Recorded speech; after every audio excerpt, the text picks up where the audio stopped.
Watch him throw the ball. We gon' pick it off. You gon' let him hit the hole or you gon' cut it off. You gon' play through fourth and long or you gon' punt it off. Your defenders, heavy hitters, put your pads in. Don't be looking for the ref to throw no flags in. Keep the helmet on, keep the cleats tight. You the type to want to win by any means, right? You should look alive. This is Trap or Die. Yes, sir. Welcome back to another episode of Trap or Die Podcast. I'm your host of the Trap or Die Podcast, Mual. AJ is actually he's here. I don't know if he was ready yet. So if you're ready, you let me know. Dre is on the way. Let's get the administrative items out of the way. Monty, I see you. Benz, I see you. Kenny, I see you. If you are on the YouTube side, man, make sure you hit that like button. Make sure you hit the subscribe button. We definitely appreciate that. We see you on Twitter as well. If you don't mind, you know, because we actually almost to 3,000 subscribers, which is a lot of subscribers. I know there's people out here who, and it's been a slow burn over here on Trap or Die, bro. But I'm grateful. I'm thankful for everybody who tap in on the daily with the episodes, weekly on the episodes. Some of y'all in the chat right now. But we almost at 3,000. And we got some trappers, some subscribers, or excuse me, some channel members. And that's good, bro. I may have to start. I'm gonna look out for some of those channel members as well, man, showing their support that way. They've been thugging since the morning show days. I'm also thinking about bringing back the morning show. Let me know what y'all think about that. I used to do it at 6 a.m. I still may do 6 a.m., but it's definitely going to be 2 days a week to start. To start back. Like, look, my day job is my day job, so it's going to be hard to like sit here and have like a set schedule, but I'm definitely going to do 2 days a week, and I'm thinking midweek, one Wednesday, one Friday, something like that. Anyway, point being, I'm thinking about bringing it back. If y'all want to bring back the morning show, y'all let me know, and I can probably get a expedite that. But I'm thinking about it. Anyway, back to the other stuff. Yes, sir. Rome wasn't built in a day, man. And I'm grateful because it can be, this thing can be a little frustrating sometimes, but I'm also grateful for the platform that we did build. I know a lot of people fuck with us, and I'm cool with the people that fuck with us. Audio side, make sure you hit that follow button, make sure you hit the subscribe button, whatever it is. Hit that rating and review if you can. It's free to do so in terms of showing your support, and it takes 10 seconds to give us a 5-star in a sentence. So yes, let me know what's up. I see you, Coley. Benz, okay. Yes, the film breakdowns would come back. That's also helps me with my time because I have an editor, but the editor turnaround time it's a fair time, but sometimes I think y'all know, like when it comes to like an editor, it takes time for them to really do a good job, and he does a great job. Shout out to my man. Oh, he does a great job. But like this week, I'm having a film session, but it's coming out tomorrow. So like we on to Carolina, and the film session is coming out tomorrow. So I used to do them on Wednesdays when I did the morning show, the film sessions. So I think that's I'm brainstorming over here. So that's something I'm thinking about. Let me bring in the fellas right quick. Boom, and boom, set this up right. All right, there we go. All right. What's going on, fellas? AJ, Dre, we had a good day today, man. I know, man. It was a beautiful day, actually. And it's gonna get even better tonight, right, Mual? Hey, man, it's gonna get better tonight, man. Check out the Instagram. Oh, I got posted on Twitter too. Check out the play. Got a 3-leg parlay, man, for the underdog. Dang, I can't even say that, but we got a 3-leg pick 'em for the underdog fantasy thing. So Mo, this is an issue I have. It's starting to piss me off a little bit. I love underdog fantasy. Don't get me wrong, but why can't we use it in Maryland? I have to go to DC to put my picks in. So what throws me, bro? So like it's so you can use them in Maryland, but the pick 'em side, that's what I'm talking about. You can only do in DC. And, no sense. And in Maryland, I know it throws me too. That's why I make all my picks on Thursday, because I'll be in the city. And I forgot to do it today when I was in DC. I was thinking about it all day, and somehow how about y'all boys just stop gambling altogether? Never. Hey, AJ, you did this out. We never gonna stop trying to win, AJ. Yeah, never. The grind don't stop, brother. Yeah, man. Shout out to the DJs out there, bro. But it does throw me a little bit. I do the draft. I like the draft because it reminds me of like the old FanDuel. Like before FanDuel became like such a big platform, I used to do FanDuel for like the fantasy pools. Like that's the only time you will ever catch me doing fantasy draft, because it's one day you can pick some of the same players that other people pick out there. It's like, and it's for one day and one day only. And I used to come up on that jump, bro. I remember coming home taking like 500 off the 1 p.m. slate, and I'm like, damn. That's how like Underdog Fantasy brought that back for me. So like, I'm cool with the draft pool side. I just hate that, like like you said, you only have one choice in Maryland, and that's kind of the thing that throw me. It's Maryland fault, not Underdog Fantasy. I'm not blaming it. It's my state's fault. It's Maryland fault. It ain't Underdog Fantasy fault, man. Shout out to them. Promo code Trap or Die, by the way. Yes, all right, fellas. Boy, I got it. I'm so excited about what we got going on, bro. But I'm gonna keep my lips sealed, man. It's like this bubbling spirit inside of me, bro. I saw it on your face today, brother. Yeah, let's get into this. Let's get into the show, bro. Let's get into the show, man. Obviously we know the Washington Commanders are coming off of that 30-23 loss, but the Carolina Panthers are right around the corner, a couple of days away at this point. 1-5. No, excuse me. Yeah, 1-5. 1-5. Obviously, Washington's trying to get to 5-2. And honestly, bro, actually, before we get into the game, shout out to Jaden Daniels, fifth rookie of the week. Is it fifth rookie of the it's the week fifth award? 5 or 6 out of 6 weeks. I had to pause and bring that up because I remember Benz was in the chat earlier talking about it, and I did think it was funny because I just knew, like, That man Caleb Williams was cooking Jacksonville, bruh. And they still found a way to give it to Jaden. I'm like, bruh. I was like, ain't no way, bruh. Like, I'm cool. It doesn't really like rookie of the year award. Rookie of the week awards don't really like that is what it is, but like it's just so funny just seeing how this all plays out and then seeing people like Chicago Bears fans, they lose their mind on social media. And I'm like, bro, like this is just gold content because it's like we're not doing anything except for voting for Jaden Daniels for rookie, or fans are. I haven't really voted, but fans are just voting for him. Like, what are y'all really mad at? I don't get it. But shout out to Jaden, man. I think the rookie, I had to ask, like, I thought it was a rookie record. I was like, it had to be something. And I was specifically asking because I think he had it 5 out of the first 6 weeks, but like it had to be a record for like consecutive weeks or something. Because at this point, you got consecutive weeks if you got it 5 out of 6 times. But they said the overall record, I think, is 9 rookie of the week awards. And that was from like Ben Roethlisberger and Justin Herbert. And I think RG3 had 7 of them, I believe. Oh, damn, he had 7? I didn't know that. Yeah, in 2012. Hey, must have been some of them last 6 games. Yeah. And obviously the New Orleans game, give him credit for that one too. What we going to do next week? I mean, I know, it's Bears week next week. We're getting a Bears person on because it's going to be kind of interesting with that dialogue with the whole Jaden and Caleb. Oh yeah, we gotta get a Bears person on. No guess today. It's a three man show, thugging it out. What it is. But yeah, we definitely getting a guest on next week for Chicago.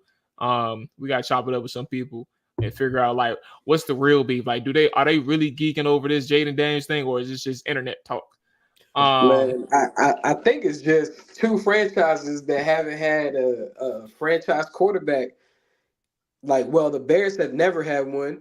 Yeah. And Washington's been struggling to find consistency at one since Sammy Baugh and probably Sonny Jurgensen.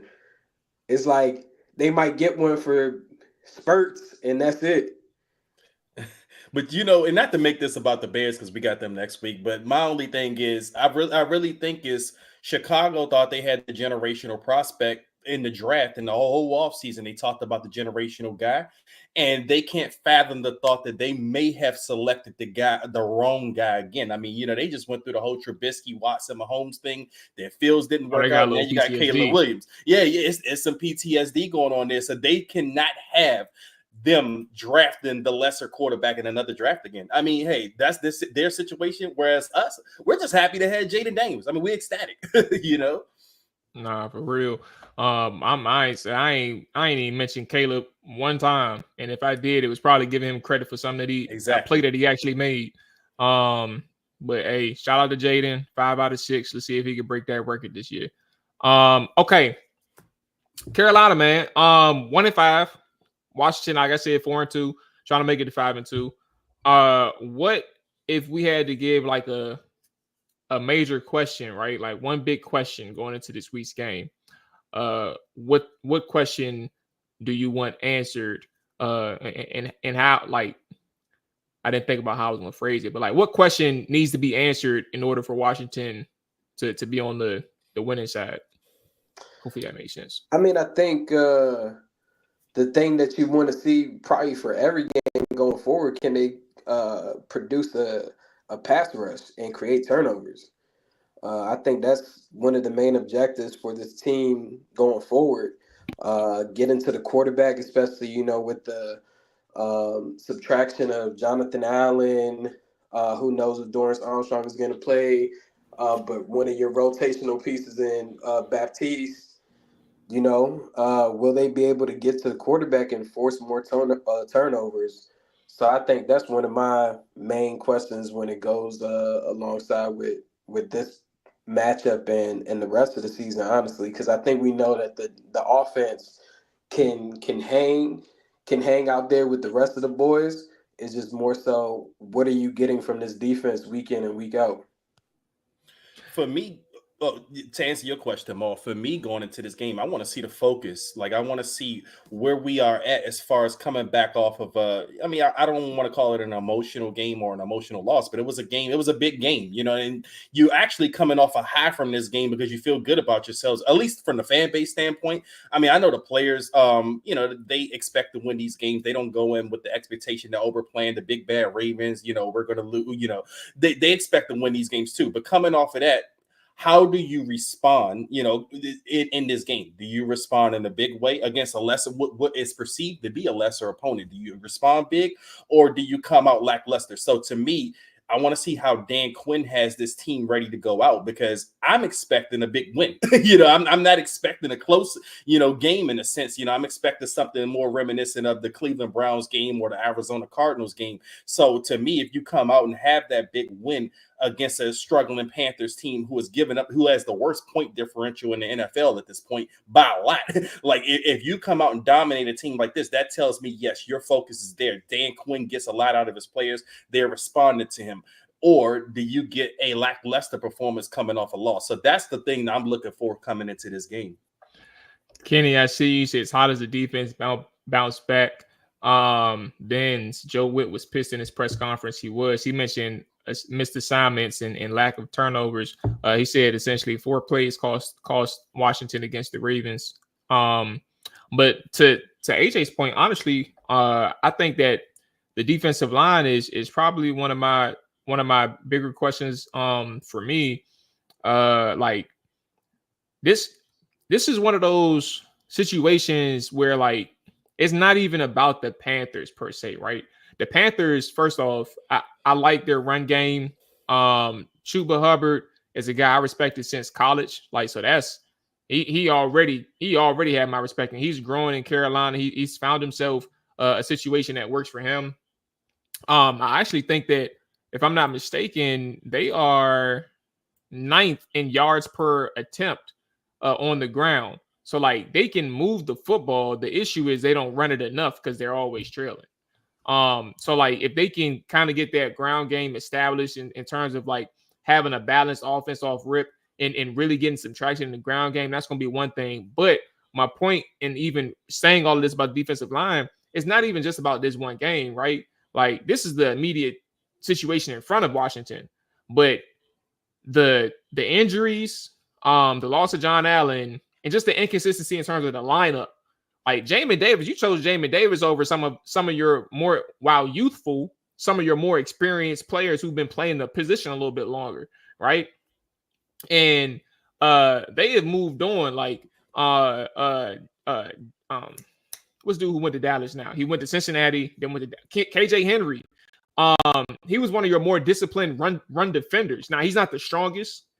He's not that great in terms of a pass rusher, but he can set an edge, and he knows where his help is. Like, that's how he was a smart defender, and he moved on. But he was more experienced than Jamin Davis, is what I'm bringing up. You had Casey Toohill, same thing. Like, you let him go. He went to Buffalo. I think he's in Buffalo right now. Mm-hmm. And those are your edge guys in terms of being able to play the run. And those aren't people that you just sit here and say they could have made a difference. Like, they're not difference makers, but in terms of discipline and playing assignment football, that's one thing that you can think about when it comes to depth. But now you're talking about your interior with John Allen being gone. Like, Johnny Newton has to step up, and I want to play something where Johnny Newton was on. Let's see what it was. Johnny Newton was on one of the Commanders podcasts, Commanders Center. I think it was the Players Club a couple of days ago. And he was talking about the moment in which he found out John Allen was out for the season. He talked about, he mentioned Big Brother like 1,000 times in like 2 minutes. But this is the impact that he had on John Allen had on Johnny Newton. I'm going to play it right quick so we can kind of talk about it. I'm not about to upload nothing, so hopefully y'all can hear this. Hold on, here we go. Happened, you know, like I said, that's my big brother. So we had a talk, like, man, like, it hurt my heart, honestly, because like, that's my big brother. I don't want nothing to happen to nobody in our room. He told me, and then he just smiled. it was kind of crazy. He smiled. He was like, "Bro, you got this, bro." He's like, "Bro, like I know who you are." It's like, just trust me. It's like, I believe in you and trusting you. It's like, just take over. And I was like, I got your back, bro. That's dope. Man, that's what they say. So that's just a snippet of the conversation when Johnny Newton was on the Players Club with the Commanders podcast, however it is. But like throughout the theme of that conversation and the theme of that topic of John Allen, that meant a lot to him.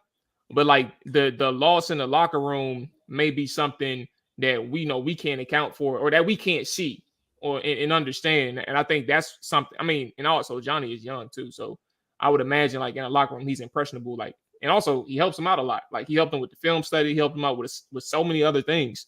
Johnny's going to have to step up, and he's going to get an elevated role. And it's not his fault that he's a rookie, but you know that's why they drafted him second round. He was a first round prospect.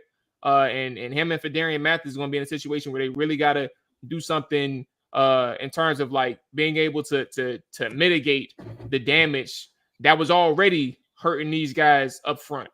They was already giving up one of the league's worst yards per attempt. But you got to find a way to stand up against the run, because if you can't stop the run, bruh, and you already suspect in the secondary, yeah, this can you can have a shootout against the Carolina Panthers, bruh. Well, I hope not. I don't think I don't. I mean, I know I do have share the same concerns about the defensive line as far as the depth and all. But I mean, one thing you can never question about John Allen was his leadership. I mean, you know, it's a lot of things people have said about John Allen, and a lot of people aren't huge fans of John Allen, you know, maybe because he's the raw guy and he says certain things after games that people don't like. But at the end of the day, I do think he's a good presence in the locker room. I mean, John Allen, you know, regardless of what you think about him, he's always loved this team, you know, even through the losing years. John Allen's passion is always showed, whether good or bad. And I do think that he is the type of guy that would take a guy like Johnny Newton in and you know, put him under his wing. So, you know, a guy like Johnny Newton, that is good to hear that he's, you know, taking into a guy like John Allen. And this may motivate Johnny Newton to kind of go out there and play, you know, to the level that we know that he could play from Illinois. You know, I mean, he hasn't played to that level yet, but he's also playing on a rotation. He's getting limited snaps at this point, but now his role is increasing. So maybe now, especially knowing what he knows and especially saying how he feels about John Allen going down, this is the time where Johnny Newton starts to play up to that second round pick capability. And another thing about that defensive line, I was listening to Dan Quinn talk yesterday, and he was talking up that the new guy that they signed, Jalen Holmes. Granted, I don't know anything about Jalen Holmes. I haven't watched him, but Dan Quinn kind of unsolicited came out and said that Jalen Holmes, he got texts from Jets personnel and Jets coaches saying how great of a player or how great of a guy they just got in their defensive line room and all of that. So that's one guy I do want to see if he's going to be one of those guys, because you mentioned KJ Henry, the Casey Two Hills. Maybe he's a guy that could play with that discipline. I mean, I'm not expecting him to go out there and have some huge impact, go out there, have sacks or whatever, but hopefully he's a guy that could play within his role, his responsibilities, because when Dan Quinn starts to talk about a guy like that, you know, kind of unsolicited, giving him that kind of praise. Jalen Holmes, we just signed him yesterday to the active roster. So like, you can do the film study on him or something more if there's any film study out there. But I mean, that's a guy that I'm going to kind of keep an eye on the defensive line, because Dan Quinn did kind of give him that praise and said that. And Dan Quinn also mentioned in his praise of Jalen Holmes that these texts came unprompted, so to speak. Like, he didn't reach out to these Jets coaches or anything. These guys reached out to him when he signed Jalen, when they signed Jalen Holmes, to say, yeah, you got a good guy. You got a, you got a real, we're sorry to miss this guy, you know, so to speak, something like that. But anyway, I mean, that's a guy that I'm going to look out for, along with a Johnny Newton and his impact, because we need something, because that DL depth at this point is a little scary. But at the same time, I will be very shocked to see if we do end up in a shootout with Carolina Panthers, which kind of leads me to ask you all. Hey, they got that boy Deontay, bro. Hey, so about that boy Deontay. This I want to ask you and AJ this. This is kind of my burning question. Is there a scenario in this game? I mean, let's say even if we win, I mean, let's say we do win a shootout with Carolina Panthers, or maybe not even a shootout. Maybe we just have an ugly game against Carolina. Is there a scenario in this game where you actually come out disappointed with the Commanders up to this point, because up to this point, we haven't had this feeling, because we're playing with house money, right? Like, I mean, every team we played, it's like, hey, we could win or lose this game. But this is the first game where we're going into a game we're expected to win. Well, what are we favored about? 7.5, 8 points? I mean, that's a big point spread. So I actually haven't even checked. Yeah, I think it's like 7.5. I think it's somewhere around 7.5, 8 points. So with that said, this is a game we're expected to kind of win big. Will you be disappointed if we do not win big in this game? 8.5 points. Yes. So would y'all be disappointed? If we lost the game, we'd be disappointed. But I mean, as a fan, you've been so accustomed to losses and disappointment in a sense. I just don't see any way that they could lose to the Carolina Panthers. Like, unless, God forbid, Jaden Daniels gets hurt, there's no way. This team is the real deal. And I think that we also have to start promoting that within our show and also within our minds and through the rest of the fan base. Like, this is a real deal team. Kind of throw away everything from the past, what you know about the franchise, the coaches that used to be here and how they used to run stuff. This is a real deal NFL team, like not just no NFC East team, not no NFC team, a real deal NFL team. And they're built for, competing against these type of teams and winning these games. Will it be like a total blowout? I'm not about to sit here and say that, but I think it'll be a convincing win to where you don't have to, you could probably walk away from your TV fourth quarter and go do something else with your life for like the next 45 minutes and until Kansas City plays San Francisco. You feel me? Well, matter of fact, that's going on at 4:00. For some reason, this game is happening at 4:00, which I don't understand at all. But yeah. This game 4:00. I forgot. Yeah, it's a full game. My Lord. Yep. Yeah, you could prepare yourself for the night game, essentially.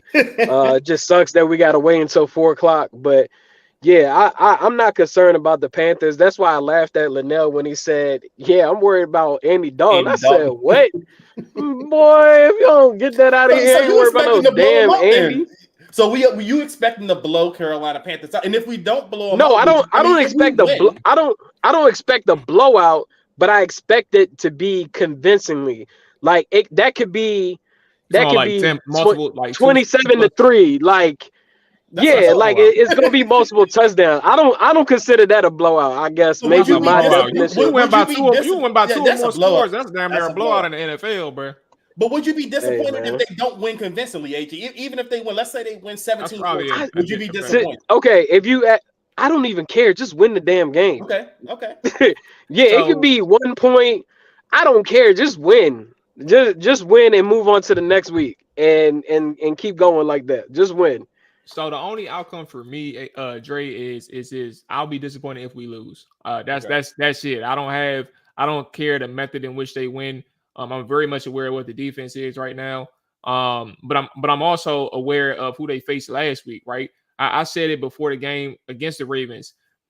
The Ravens ain't the Cleveland Browns, and there's not many teams out there who are the Cleveland Browns in terms of like the ineptitude on defense. On offense. Like when you face good quarterbacks and you face good offenses, you're gonna have some problems. And I'm not saying that's what Carolina is. I'm saying when you go up against the Baltimore Ravens, that is a clear-cut example of what an elite offense looks like when you have those two back there and Lamar Jackson and Derrick Henry, right? And you have a solid supporting cast. So I don't think the defense is going to be that bad or that desynced. I don't know what the word is. Not in sync against the Carolina Panthers. But I think in order for me to be disappointed is if they lose, and if they lose, it's because the offense wasn't up to par. That's the only reason that you lose a game like this. And I think Washington. What AJ said, I respect it. I also think that the biggest thing is just understanding who Jaden is. Like I said it 1,000 times, and I'm gonna keep saying it. Like the biggest thing with Washington is knowing who they got at quarterback. Like Jaden is consistent in turn. When has he not shown? Like, of course, I'm not. I don't want to stick my foot in my mouth, right? He's shown consistency all 6 games, and he's never going to have he's not going to have a career where he doesn't have a bad game, right?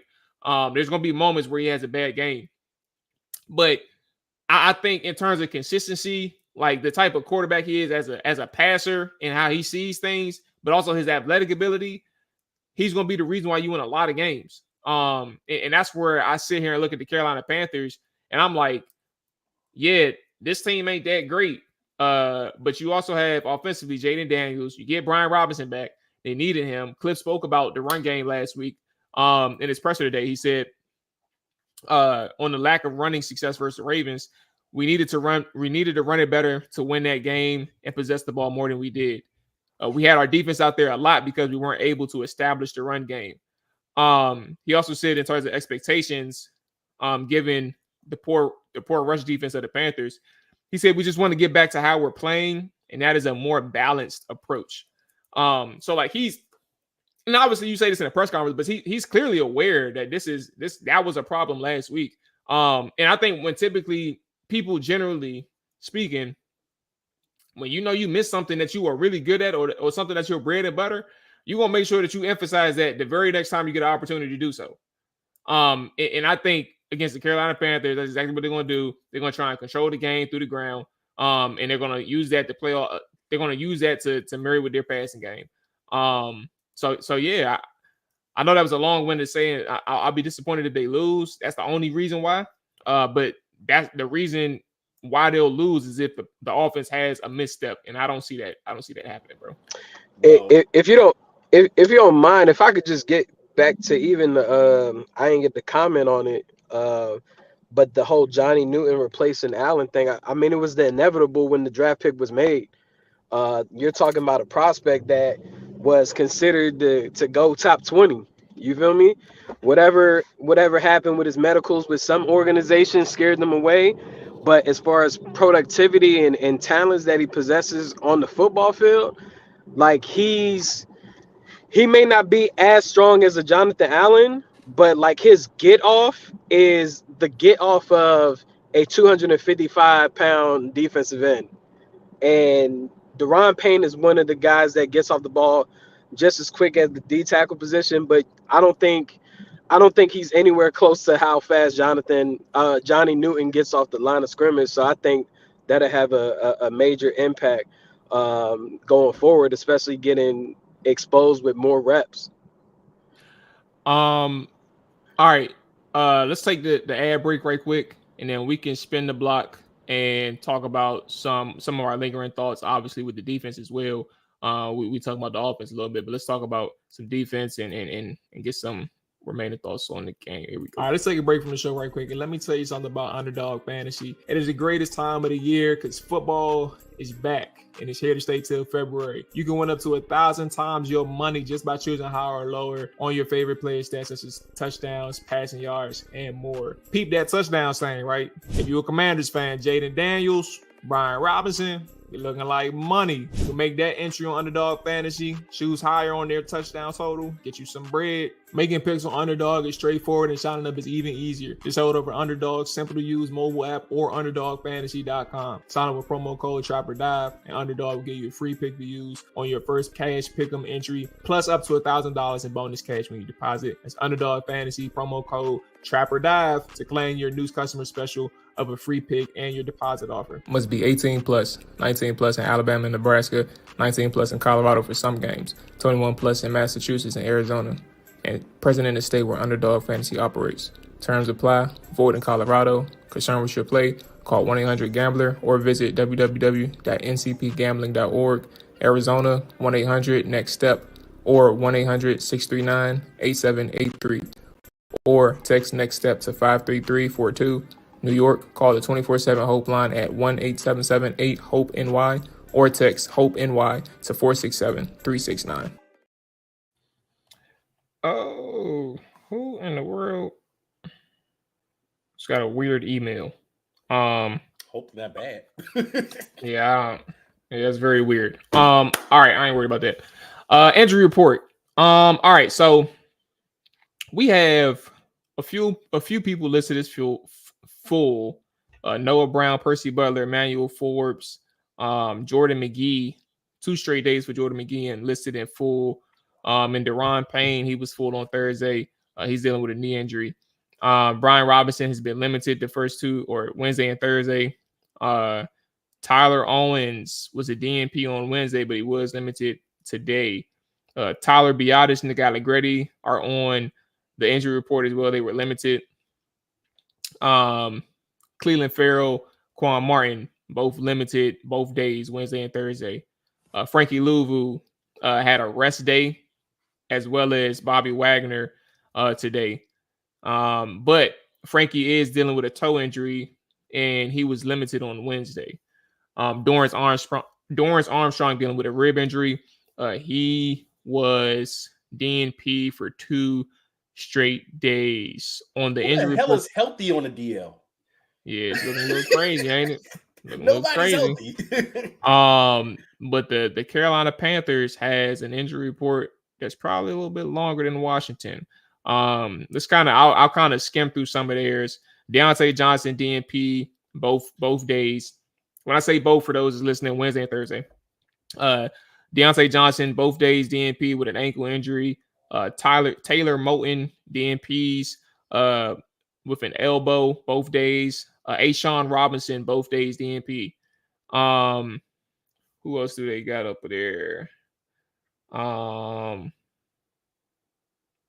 There's a couple other. Jonathan Brooks, DNP on Thursday. David Clowney, DNP, both days. And there's a couple there, like they got a long list, bro. So I'm gonna go ahead and just put a stopgap right there. Okay. Fellas, I guess this is a really simple question.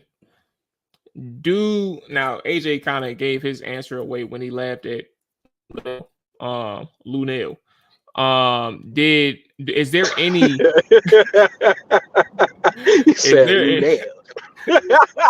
is there any threat that the Panthers offense posed to this version of the Commanders defense?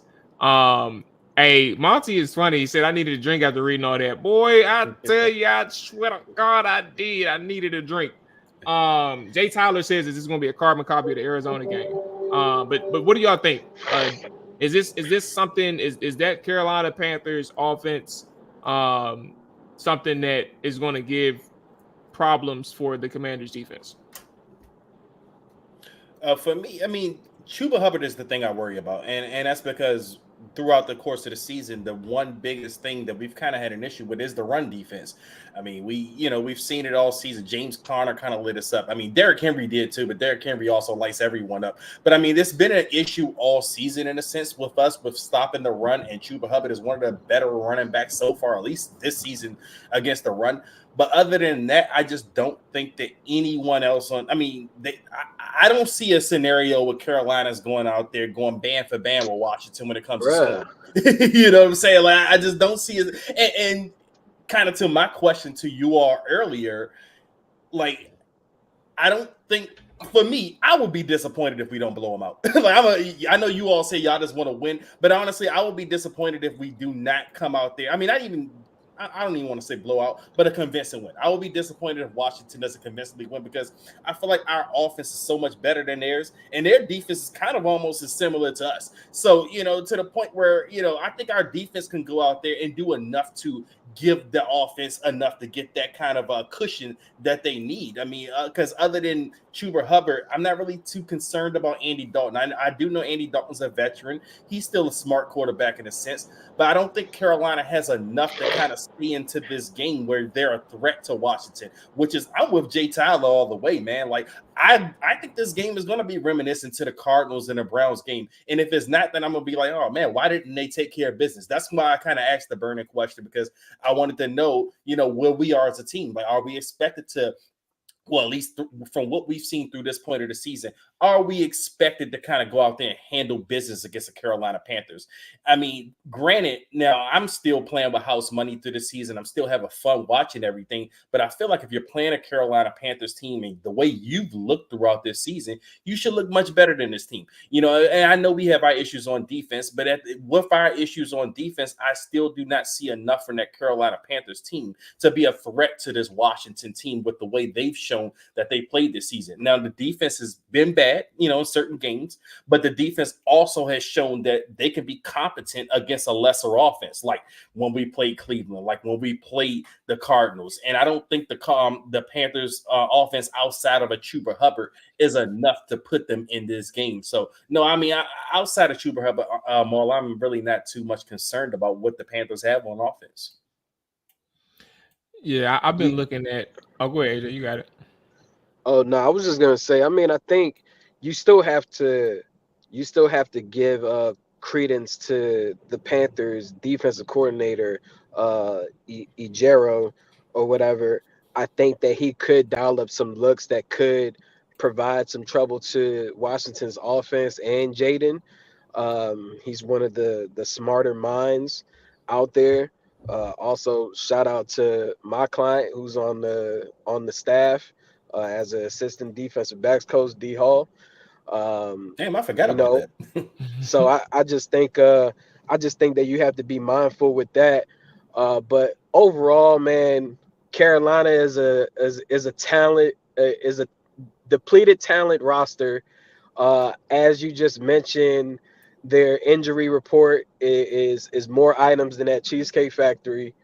So it's just a bunch of bodies. So not really sure what you can expect from that defense overall, but I expect some exotic looks. I expect some things that might give Jaden some pause, or even Cliff like some issues trying to get a feel for, because I think that Cliff he starts some games slow. At times he has to catch a groove. But yeah, I'm not really concerned about Carolina at all, even from an offensive standpoint. I know Mual is a fan favorite of Deontay Johnson. Yeah, I'm about to say, I know y'all see Jay Tizzy talking about we sleep on Deontay. We play better wide receivers than Deontay. Sleep.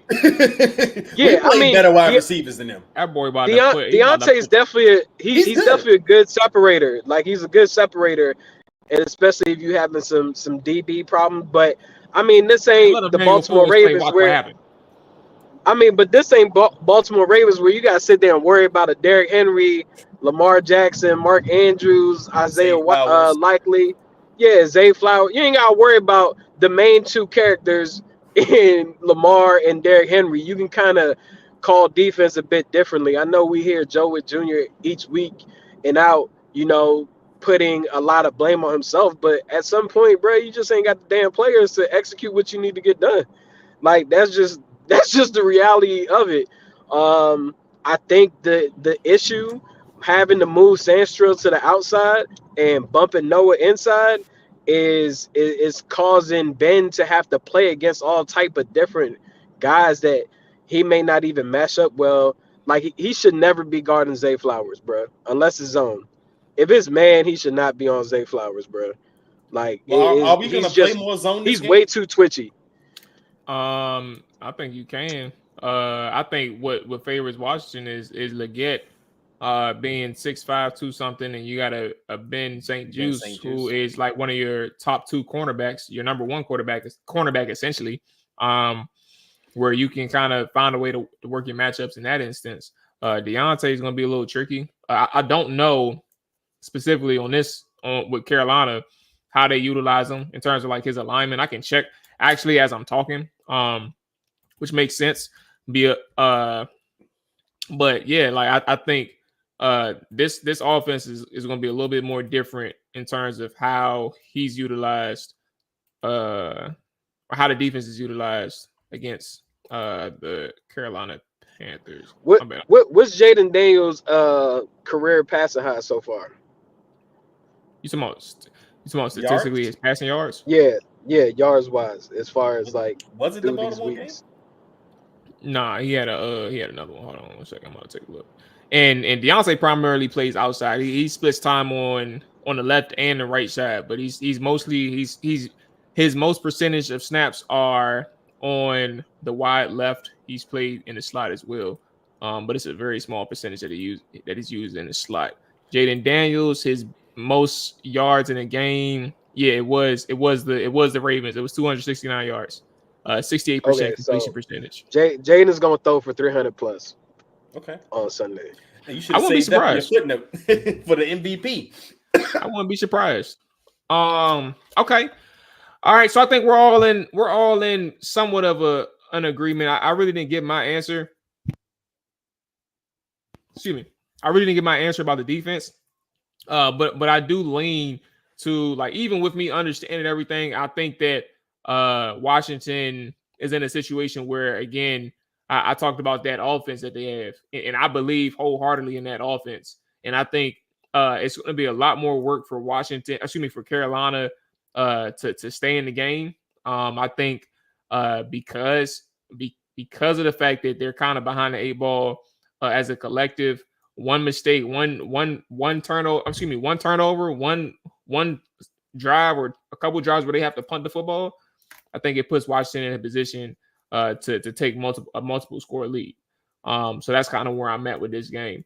So yeah, I think the defense finds a way. I think the only thing that you have to think about with this is the fact that, one, Washington already with John Allen didn't generate a lot of pressure.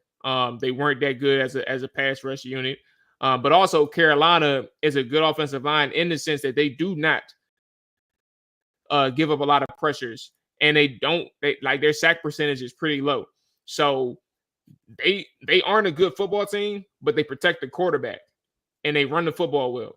And I think that is one thing. If that's the last thing I say about this game, you have to consider when it comes to this football game is if they can't influence the quarterback in terms of hurrying his decision making, Andy Dalton, and if they can't find ways to get off the field in the run game or like stop the run game, or discourage them from running the football, there's going to be some issues in terms of that side of the football. Still think they win the game, but let's go ahead and dive into that right now. I'm gonna do some over/under props, and then we can get into our score predictions and MVP. All right, so let's see what we can find. I'm going on FanDuel. Where is the game? Okay. All right. Player passing yards. Okay, here we go. Hey, everybody in the chat, if y'all want to hit y'all overs and your unders, let me know.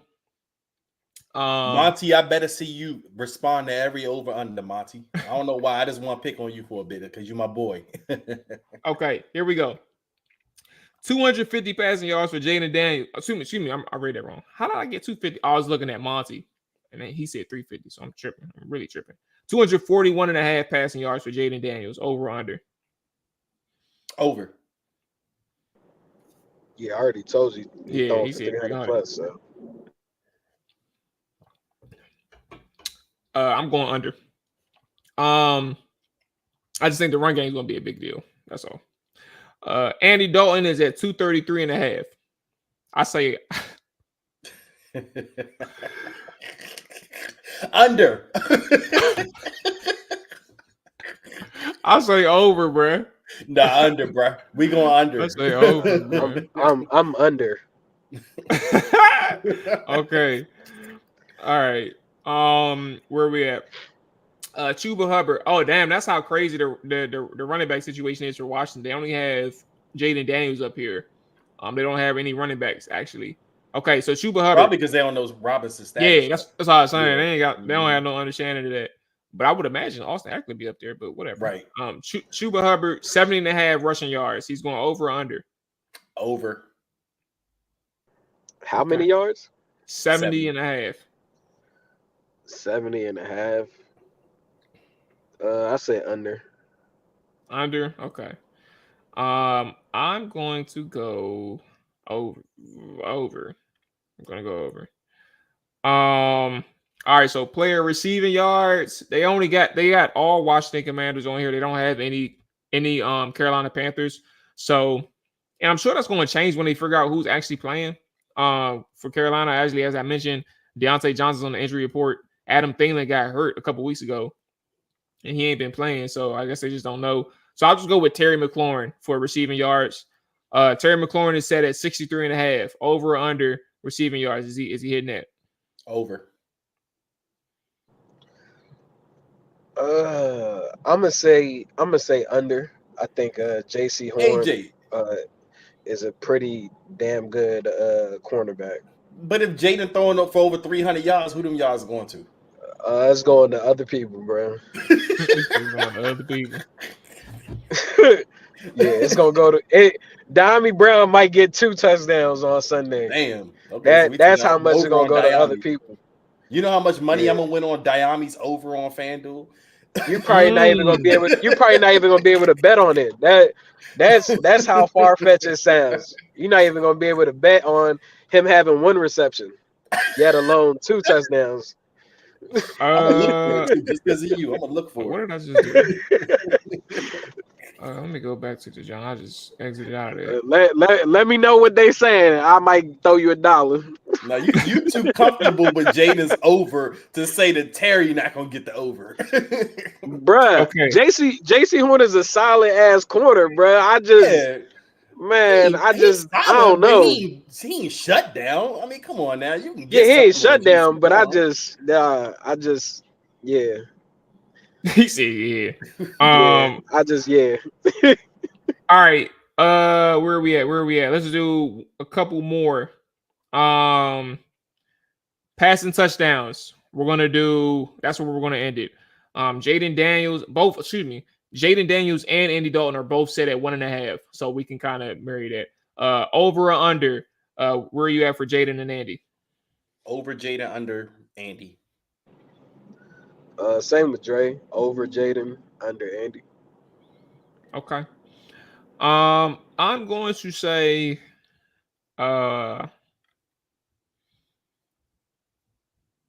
over on both. I think over on both. I hate the damn Jaden probably get 3 tuds. Andy probably get 2. Why am I in traffic at almost 8 o'clock at night, bro? Well, brother, everybody getting hookah tonight, AJ. All being on the road. Man, it gotta be a special on hookah. It's a Thursday night hookah special. He said, "Gotta be special on hookah, bro." Well, you the plug, bro. You know all the hookah. You know all the hookah spots, man. Where are you? Are you in the city? When he say he's driving, that's the only thing I assume he doing. I'm in Virginia. Nah, I ain't. You know, it's Howard homecoming. It's UMB homecoming. Right. I ain't fooling with no city dog right now. Yeah, I'm staying my ass in the house this weekend, bro. Unless I got a specific move, I'm outside. But them Jack boys is definitely outside. Yep. Uber. You got Uber to the city, bro. Yeah, Uber. Definitely. I ain't even got my seat. I was gonna say take the under on me being in the city. I say my motherfucker. Today was the most. My concealed carry in Maryland, bro. I'm saying I can't even do my thing in DC, bro. But I was like, if I could, I would. But you know what's crazy? How do you get one in DC? You got classes. You just gotta take a class. And you get your CCW. That's bro, one day I was shook. Just sidebar story. My client had went out of town and left his Bentley with me. So I was driving the joint. I got pulled over by the cops, and there's a gun underneath the fucking seat. Oh my god, bruh! When I tell you, I almost shitted on myself. Bruh, I was praying so hard, dog. Please don't let me get out this car. But it was crazy. It was like I didn't do anything wrong. I just got pulled over. You already know what time it is when that happens. So I was like, oh man, I'm about to get in so much trouble. But yeah, luckily nothing happened. The nicest dude in the world when the cops pull you over, bro. I got off, but especially I if was you hot. Like, bruh, that ain't your fault, but you hot, bro. I'm the nicest dude in the world when the cops pull me over. That's crazy. I was like, yeah. Anytime he wanted to lead a whip, I was like, nope, you can keep that, bro. I'm cool off that. I don't want that type of attention. Yeah, man. But yeah, nah, I ain't. You get your CCW, bro. Just actually, no. My neighbor does. No, he doesn't. I think my neighbor does DC, but if he doesn't, he said he got DC and Maryland. He teaches Maryland. That's why I got my CCW for Maryland. But if he don't, like, if you want some DC shit, I can get you to the right person, for sure. That's for anybody that's tapped in with Trapper Dive, man. You in the area, you trying to get your CCW, bro. You concealed carry, you talk to me, bro. I get you plugged in. What Good, what Jeezy said? Trapping ain't dead. Just saying. It ain't you ain't ever gonna catch me out here lagging no more, bro. I don't be pump faking, bro. But yeah, just don't try me, dog. So what happened at the Lions tailgate? Oh Lord Jesus, yeah, I remember you the one that got me hip to the jump when I saw it when you talked about it. You know what's crazy? It was an update to that. It was self-defense. Yeah, he didn't get arrested because I think one of them the video one of the two guys that got killed. Yeah, I saw the video. One of the two guys that got killed pulled out the gun first, and the guy who ended up shooting him, he shot the guy that pulled the gun out. And the bullet went through the guy and hit the other guy. So yeah, he got self-defense just because the guy. Yes, that's how it happened. The bullet penetrated through one person and went through another person. He killed two people with one bullet. One bullet killed two people. It traveled through. Bro, what type of gun is that? And he had that motherfucking dog.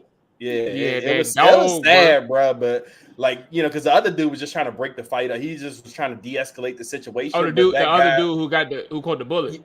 Yeah, the one who I ain't see the video. I just saw a picture popped up. Yeah, the one who caught the bullet through the other guy, he was trying to defuse the situation, but the other guy was basically like, "Oh, you pulled this gun out. I gotta save my folks," and he shot the dude, and it went through his head, went through the other guy, and that's how. But he got a damn Call of Duty gun, huh? Yeah, that shit was crazy, bro. I never heard of nothing like that in my life before. Dog. I ain't never heard of nothing like that either. Like, Kenny said, "What's your thoughts on a Ravens fan who beat up the two Commanders fans?" He about to get arrested.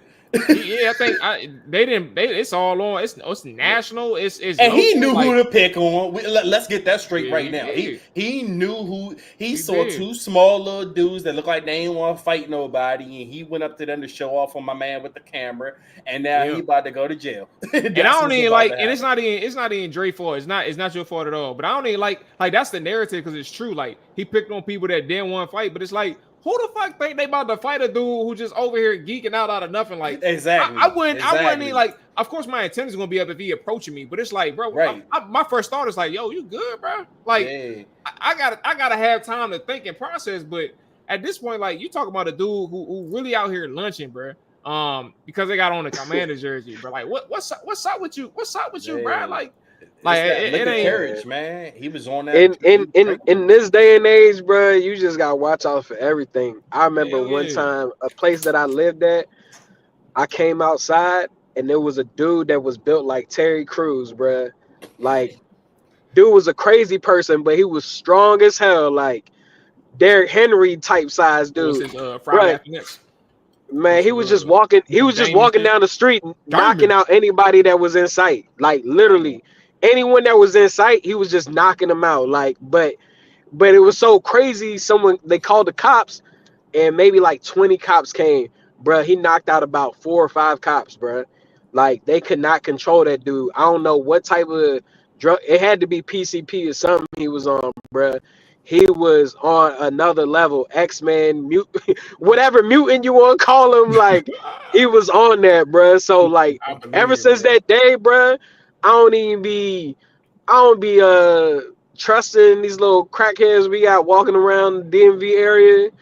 Yeah, bro. I just go to the other side, nothing, because I ain't trying to even be in no situation. But it's some goofy people that go to sporting games and start drinking and doing wild stuff, man. I ain't gonna lie, I don't want none of them problems no more, bro. Like, and I'm too paranoid, bro. Like, if I see somebody acting funny, bro, if I seen cuz even getting close to me, bro, like I'm gonna tell my man, hey, bro, we throwing them. Like, I ain't gonna be that slow, and I'm like, hey, bro, we gotta go. Yeah, like, you gotta get him before you get him. Yeah, I'm about to say, bro, we throwing. I was like, I don't know what he doing, bro, but we throwing, bro. Like, he gotta go. he gotta go, bro. Yeah, for real. And I feel bad. I feel bad for them guys because it's like it really is like what Dre said. Like he picked on somebody who he knew he can really crush. Yeah, bro. he knew if he went after them, he wasn't gonna meet God. If he had picked another group of people, he would have definitely met God Sunday after the game. They had that's what I'm saying. They had no idea, bro. They ain't know what was coming, you know. So yeah, like he was smart for who he picked on, but like at the end of the day, he lost. Like the feds on him, the media on him. He lost his job. They fired him. Like however many hours after the fact, or how many ever days after the fact, they fired him. Like he done with everything. So like good luck with him. Like his face all over social media. Somebody do a background search. Yeah, somebody do his next potential employer do a background search on him. He cooked. It is what it is, bro. Man, all right, that's entitlement, man. That's really what boiled down to. It just ended. Ended. So let's go ahead and do our score prediction and our MVPs to get out of here. Yes, sir. Hey, look, I already told y'all. I know y'all said, y'all just want to win. But for me, I felt like we're the better offense by a good amount, by a good margin. And I think we hit over 40 in this game, honestly. And I'm going to say Washington 42, Carolina 17 in this game. And of course, I'm going with my man Jaden Daniels as the MVP. He's the best player on the team right now. I'll go right quick. I think. Go ahead. All right, go ahead. So I'm gonna go Washington wins. My concern is a potential shootout, but I think I'm gonna lean on the fact that these guys on both sides of the football handle business and they bounce back strong. Despite a loss with John Allen. I'm gonna say 33-16, something like that. I think that it's gonna be close in the first half, to some degree, maybe even the first quarter. But Washington pulls away. So I'm going to say 33-16. I'm going to say my MVP. It's probably going to be Brian Robinson. That's what I'm going to say. Yeah, I'm going to go with 31-13. MVP is going to be Jaden Daniels. I think any game that Washington wins is going to be Jaden Daniels as the MVP. But I think it'll definitely be a game that you can kind of walk away from your TV from and go hang out with your family for a little bit before it's Monday. So go hang out with the fam. That's the second time AJ said that, bro. That's funny as hell. Ain't nobody. I ain't getting up off the seat to watch to stop watching the game. Watch this all the way through. It's a perfect game to have Sunday dinner with your family. If you want to. I definitely forgot it was 4 o'clock though. Hey, AJ, I done had enough years of Sunday dinner with the family for losses. I'm watching all our wins all the way. But you gonna be tight. You gonna be tight post game because they ain't blow them out. Hey, shout out to Marshall, bro. Because I don't know if y'all ever remember this story. It's the last thing, bro. But I remember Marshall got so mad one time, bro. I know Dre know him. I don't know if AJ knows him. Yeah. But he had said he got so bad one time, bro. He I think he turned the game off, bro, and went to go to a lake with his dog or something. He said he walked. Yeah, he walked. Andre Roberts was on the team with that. Yeah, I think it was Andre Roberts, bro. And he said he quit the game, bro. And all right, so help me with the story. What did he do? He quit the game. I don't remember the whole story. I just remember something about Andre Roberts did some dumb shit in the game. Marshall said he had to go take a walk by the lake during the game. He said during the game, bro. And he had to go take a walk and do some reflecting by the lake. Hey, I don't even know. I can't remember which game it was. But matter of fact, we're gonna clip this. Yo, bro. We're gonna make sure that's Marshall hilarious. The story, bro. Yeah, Marshall said he had to go. Nah, I think I haven't had a moment in a minute, but I want to say last year that Bears game, I was bruh, ain't no way in hell this is the only thing to watch on a Thursday night, bruh. Like, I started watching Law and Order SVU, bruh, because I was just like, this is ridiculous. Hey, we did post game after that, right? I think we did. I think we did do the post game. No, you know what? Honestly, the last game that really got me emotionally pissed off, and it honestly ended up being a good thing, but That Jets game last year when we almost won that game, I was the maddest I had been in a long time. I'm like, you have no business trying to win this goddamn game. That's Jacoby Brissett came to the game, and folks was up there arguing with me. Oh, you want your team to lose? No, I want a goddamn quarterback. Yeah. Like I don't, what I'm saying? Like I don't want to win this game against the Jets. That's the last game that got me so angry. You did come on here. You was like, man, we almost lost the second pick. Yeah, I was. Jay was mad as hell post game after that. He was like, "Bro, we almost lost the second pick." We wouldn't be talking about no damn Jaden Daniels right now if we beat the Jets last year. We wouldn't, and I think the main thing, bro, when I think about that, bro, because I was interested, like from the standpoint, I was like, oh, Jacoby really like showing like this offense is something, but then I'm like, bro, like I'm like telling Greg Zuerlein like, bro, please miss this motherfucker. Please miss this motherfucker, bro. Because I was still a fan of the enemy at the time. So like I was like, bro, look good, but don't win this game. And by God's grace, they missed that damn field goal, dog. Man, shout out to Greg Zuerlein, like Kenny said. Thank you, brother. I love you, Greg Zuerlein. Yeah, man. And then he blew bands. He blew bands Monday night for me, bro. Sunday night, whatever it was. Missed them 2 field goals, them 2 chip shots, bro. I couldn't believe it, bro. He giveth, he taketh away. And is Greg Zuerlein still kicking for a team? Yeah, he went to Jets. That's what Mual just talking about. Yeah, he blowing money for me, bro. Maybe we should do a special Trapper Dive like donation to his charity, like get our viewers and that's my guy. social media following. Because if it wasn't for Greg Zuerlein, we would not have Jaden Daniels. Well, we the Bills fan now, Bill fan base, bro. I'm just saying, you probably had Bo Nix as your quarterback. That's or JJ McCarthy. Time to end the show. We done. We moving on. Shout out to Greg Zuerlein. JB, it's all good, bro. Appreciate you checking in. You can always watch the replay. You already know it. And I saw y'all thoughts on the morning show. I'm gonna try to expedite that. Give me some time though. We working on some things over here, like as a collective. But we're gonna try and figure something out for sure. But yeah, with all that being said, y'all enjoy y'all weekend. Stay safe. Enjoy the game tonight. And we will be back on Sunday after the Carolina Panthers. Tonight's game is a game you should go hang out with your family, bro. Don't even watch the game. We got money on this game, AJ. Yeah, we got parlay. Just go hang out.